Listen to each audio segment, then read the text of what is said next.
Hello everybody. We're going to be doing a quick video real quick here talking about everything we actually know about the ecosystem coming into Wuthering Waves. And apologies for my voice and I guess how I look or anything. I just got done with a drinking stream video, not video, stream. So I'm a little drunk slash tipsy, yada yada yada. Sure, it should be fine. But after I got done with the stream, I went and I was curious about how shiny echoes are supposed to work for Wuthering Waves, and then I found out that nobody really had a lot of like concise information, like all in one place about the ecosystem in general. So I'd figured I'd just go over after doing some research to talk about it. First thing that you guys are all going to want to know: we have three different. We have echoes. They're not going to cost anything. Most of the echoes are infinitely farmable. You have your one cost echoes. Echoes, I should also say, come in three different costs. You have your one cost echoes, which are going to be the most common ones that you find all around the map. You have your three cost echoes, which are going to be like elite mobs that are going to be found very rarely. I've been told like they're very hard to farm. This is going to be, excuse me, a three cost echo right here. And then you have your four cost echoes, which are going to be your boss monsters, which you will actually have to use resources in order to farm. However, that makes them a lot more easier to farm than the five costing echoes. I believe this is a five cost echo or a four cost echo. My bad. When I'm talking about costs here, by the way, I mean costing in the sense of each character has a 12 cost limit for the amount of echoes that you can use. Here's is a better way to showcase the how much an echo can cost. Right over here, you can kind of see some echoes cost 4, some echoes cost 1, some echoes cost 3. Each character has a 12 cost limit of what they're allowed to do. So the primary way that you will end up building your characters is that you'll be adding in one 4 cost echo, two of these 3 cost echoes, and then two of these 1 cost echoes here. And that'll be how you build your characters primarily. I believe this website has a great way of doing it. They already are going out, and if I scroll down to the bottom here, yeah, you can kind of see like, hey, here's 2 3 costs, 2 1 cost, and a 4 cost here. All of the lightning element set, so you can get that set bonus here. We'll talk about that in a second.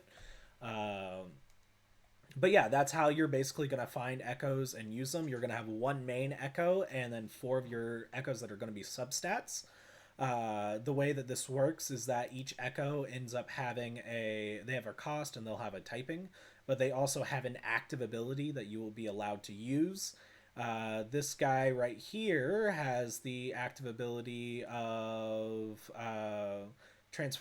you transform into the monster, engaging in a rapid assault of up to 6 strikes. The first 5 strikes deal 50% electro damage each, and the final strike deals 249% electro damage. With additional 41% electro damage from the thunder. After the final hit, increase the current character's electro damage by 12% and resident liberation damage by 12% for 15 seconds.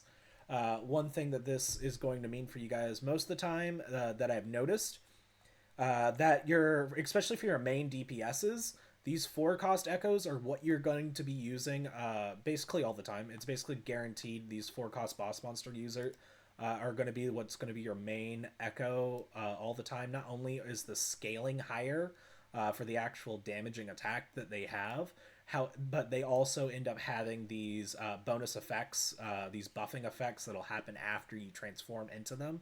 So you're basically always going to be using 4 costs, at least for your main DPS to do it. Like, let me just switch on over here to a 1 coster here, like Churg Puff. Gust of Wind for 3 times that inflicts 24% arrow damage 3 times and then pushes enemy back. Like, you're not going to use this for your main DPS kind of thing. Like, you're just going to get a lot more value out of the 4 costers. So that kind of sucks that you got to do it that way. But maybe, as you guys noticed, as we talked about these echoes here, you might have seen that they have 2 different Resonance types that you've seen here. Kind of think of them like Pokemon types. I mean, that's how it's helped me think about them. The that this actually means this doesn't mean that you can have dual types like in Pokemon.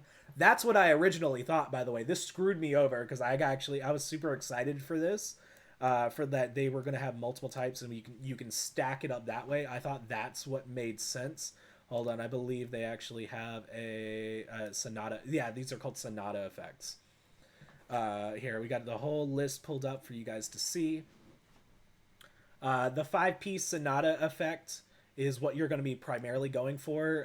You have one for every single typing. You're going to match the typing to your main DPS. If you're running your support characters will end up running like the five-piece Rejuvenation Glow or Moonlit Clouds, one of those two, and then they left us with one extra one that's kind of like an off-piece set kind of thing for five pieces. Now, I'm going to be honest, this really disappoints me. This is going to be your first set of RNG, by the way, for characters, or for the echoes. So each of these echoes here that you see here, some of them only have one type, some of them have two. What this actually means is that whenever you obtain an echo, it'll have one of those two typings. So let's take the Arrow Predator here for one. We can go click on this guy. You see that he has the Gale one, which is going to be for arrow damage, and then you have the Thunder one for void damage. If I'm trying to build myself my Alta, I believe that's what the cool guy with the Alto. Yeah, like if I'm trying to build an Alto and I want to use this character, I want to use this Echo and I want to put it on Alto, I have to make sure that I get one that is under the Serena Gale typing or Sonata effect and not the Thunder Void Sonata effect. So that's going to be your first set of RNG when it comes to farming Echoes. Kind of sucks. I wish they would have been dual typing. I thought that would have been a lot better, but it is what it is as far as that goes. Also, the Sonata effects in general, I don't particularly like as well. I wish these were like I gosh, I don't know. Like I kind of wish that this was a three-piece set. I think it would be cooler if maybe they were like three-piece sets or three-piece so you can like do a three-piece and a two-piece kind of thing. But I guess this is the way. I think ideally I wish that these were a four-piece set and then that things could have multiple typings.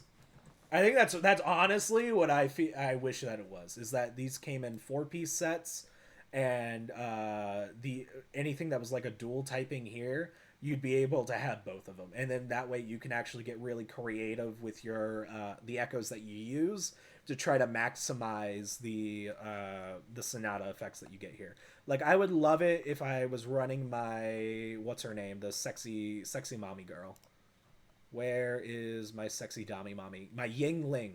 Yep, I really wish I could run my Yingling and have her going around with the Void Thunder Sonata effect while also running Moonlit Night and Lingering Tunes.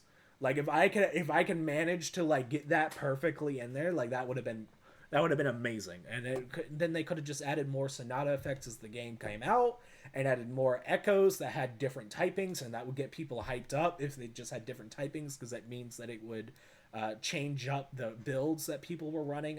It just feels like a missed opportunity. It really does just feel like a missed opportunity that they did there with the Sonata effects, but it is what it is. Another thing that most people are looking forward to is shiny hunting. Shiny echoes.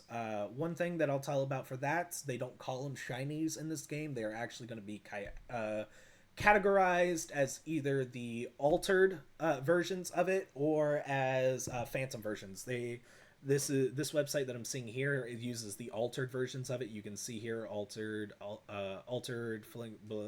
I can't say any of these names. Altered Tortoise, Altered Permanence Herion, Altered Morning X, and then if I scroll down, I'm sure I'll find. Let's find the tortoise. The tortoise. Yep. Then there's regular tortoise, and then you have altered tortoise. I believe they were originally called.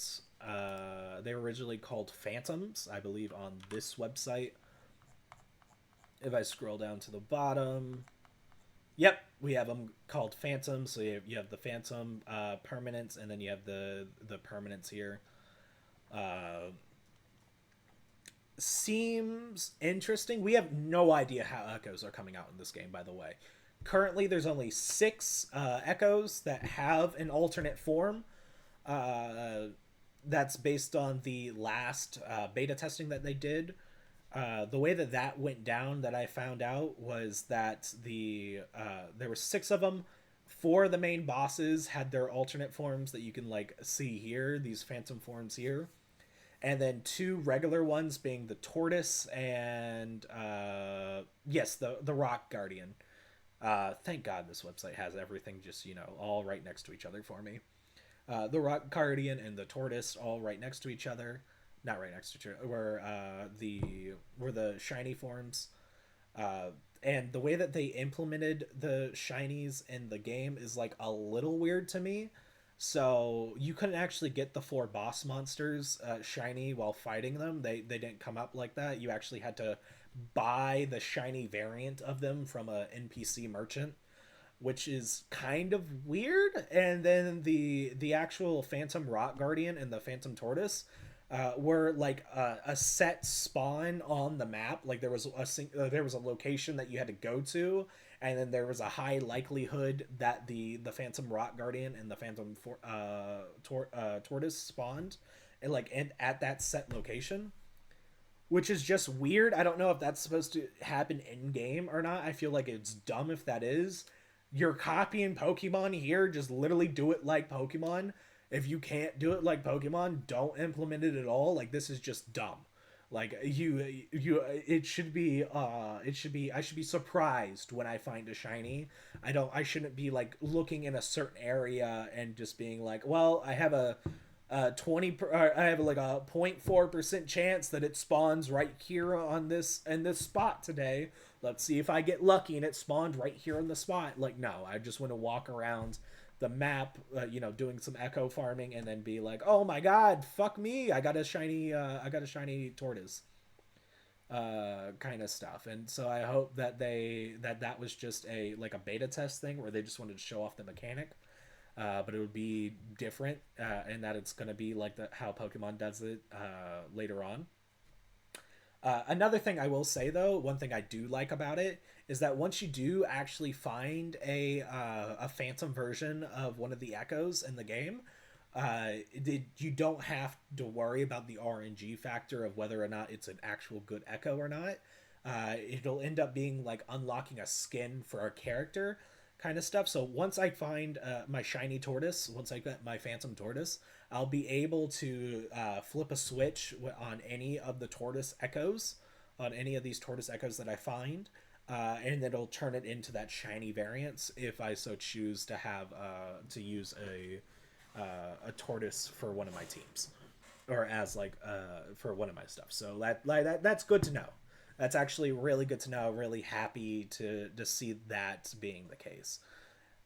Uh, Other stuff I wanted to talk about, the way that the actual RNG mechanics for the game. Let's see if this website does this well, showing this off. All right, we're back. I should have just been using Pridewin the entire time. I feel dumb for just not going to Pridewin from the beginning. All right, let's see here. So yeah, you have each echo has two main stats that are determined by the echo's cost. One cost echoes will always have flat HP as their secondary main stat, and then 3 to 4 cost echoes will always have flat attack as their secondary main stat. The primary main stats will be randomized. Thank you, Pridewin, for telling me about it. So these are going to be all the randomized stats that you have access to when going into this. So one stat, the one cost echoes will have flat HP, and then your percentage based. So basically, whatever one of these that you actually care about for your characters is what you're going to end up choosing, and then this one's going to be dead. This right here is basically going to be dead every single time. Uh, I feel like this actually is not correct. It feels weird where this would be, You would have flat HP. Is that how they're showing it here? No. Hold on. Yeah, this is how they're showing it. All right, never mind. This is never going to be on your randomized main stat. This is your fixed one. Your HP is your fixed main stat. These three right here, your randomized one, and it's just going to be what percentage base thing do you actually care about it for your one costers. Your three costers, what you're going to end up using every single time is going to be your basically your damage. Whatever element you are, you're going to choose that damage type here, and then if you're a support or something that doesn't care about damage, you're going to be choosing energy regen. Let's be honest. Basically, all these three are going to be your dead stats, where you're going to be like not wanting to use that for three costs. Basically every single time. Uh, and then for your boss monsters, it's going to basically just be crit rate, crit damage, and then healing. If you're a support, I feel like if you're a healing support, you'll end up using that all the time. If not, you're going to be using this, and if you're like a sub DPS, you might still be using crit rate, crit damage, or you'll be using whatever main stat is going to be the thing that scales off of your support moves. So that's basically the breakdown for as far as main stats go. Substats are an entirely different thing, by the way. Substats are going to be crazy for this game. All right. So as you can see here, this is all the different kind of substats that you have access to for you to roll into. So your 5 cost units are all going to have 5 substats that you'll have access to, out of a total of 1, 2, 3, 4. All right, sorry. 1, 2, 3, 4, 5, 6, 7, 8, 9, 10, 11, 12, 13. So you'll get 5 of these out of 13. So as you can already guess, your flat ones are going to be your useless stats. You're not going to want those as substats. Your percentage based ones are going to be your percentage, defense, attack, and HP are going to be like whatever. For your main DPSers, you're always going to want crit rate, crit damage. And then you have your actual, your basic attack, your heavy attack, your resonant skill damage, and then your ultimate damage, which you're gonna want depending on your character. Like all this is just gonna depend character wise. You cannot, to my knowledge, I haven't seen it, and when I was doing research for it, it looked like you could not actually roll into substats multiple times. You cannot roll into the same substats multiple times. That's what I should be saying. So you're gonna want to roll into crit rate for like a main DPS. Let's say a Yingling. You're gonna want to roll into crit rate, crit damage. So that's 2. You're gonna probably want attack percentage. So attack percentage, crit rate, crit damage. So that's 3 of them. And then I think Yinling is she's skill based, I believe. I believe she's skill based, so you're gonna want this one for 4, and then maybe you'll just want energy regen for 5, and like that's your god tier stuff.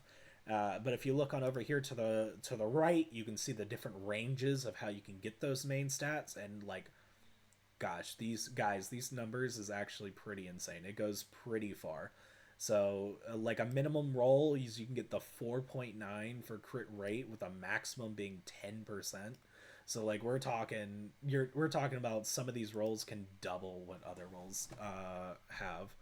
This is very interesting. There's a lot of variance to this one. I'd actually be curious on somebody doing the math on how likely it is to get like a god tier piece for a certain character. uh like with like perfect stats and everything. Maybe not even perfect. I'd be curious to know like near godly stats. Like just getting the median of all your like getting all 5 of stats that you want to use on a character for like a main DPS, and then just give me the medium range, the median range. Just tell me what the likelihood of having all of them above or within the medium range, while all 5 substats rolling the way that you want them to. Another thing to keep in mind, this is something that worked differently during the beta testing that they then changed. They announced that they changed was that previously you would use a material called tuning, a tuning material that would be what would unlock the substats for the relic after you upgrade that relic a certain number of times. You can unlock a substat, and you would need another piece of material to physically show what that substat was that you could unlock. Previously, you could not get that material back after you used it, that tuning material. Now you can, though. So they said that after whenever you recycle a relic, you'll get back that tuning material, which is really good.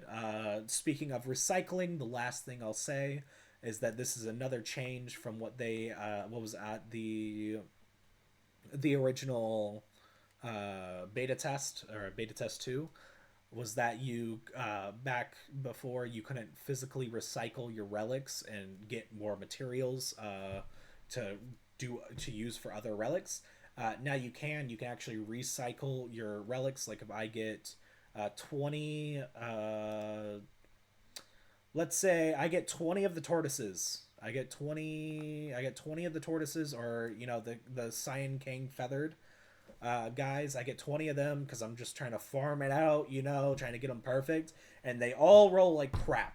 I end up getting I'm looking for the arrow style, and I get 20 of them that are this holy type, and I'm like, well, I can't use any of these. It's garbage. I can't use them.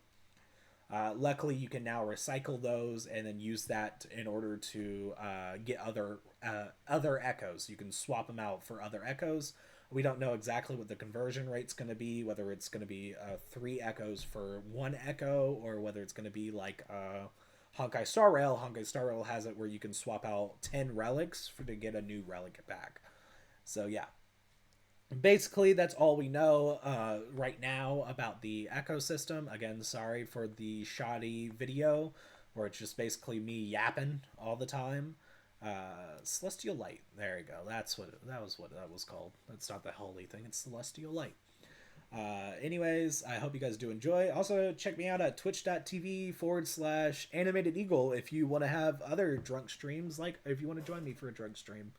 Yada yada yada. Hope you enjoyed. I'll catch you later, and goodbye.